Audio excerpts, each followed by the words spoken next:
আমাদের বারবার শিক্ষা দিয়েছে যে আগাম আঘাতের মাধ্যমে যুদ্ধ পরিস্থিতি নিয়ন্ত্রণের চেষ্টা আসলে কখনোই সফল হয়নি, বরং যুদ্ধের কারণে সেই অঞ্চল জুড়ে অরাজকতা সৃষ্টি হয়েছে এবং এক দেশের সমস্যা আর এক দেশে ছড়িয়ে পড়েছে।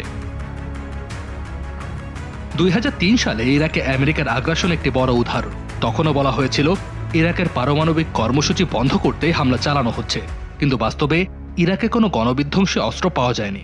যুদ্ধ পরবর্তী সময়ে ইরাকের সামাজিক ও রাজনৈতিক ব্যবস্থা পুরোপুরি ভেঙে পড়ে, যার সুযোগ নিয়ে ওই অঞ্চলে নতুন নতুন সশস্ত্র গ্রুপ গড়ে উঠেছে।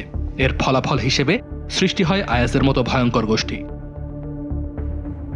که آمریکایی‌ها ارائه کردن 100% ضد ما میتوانیم است।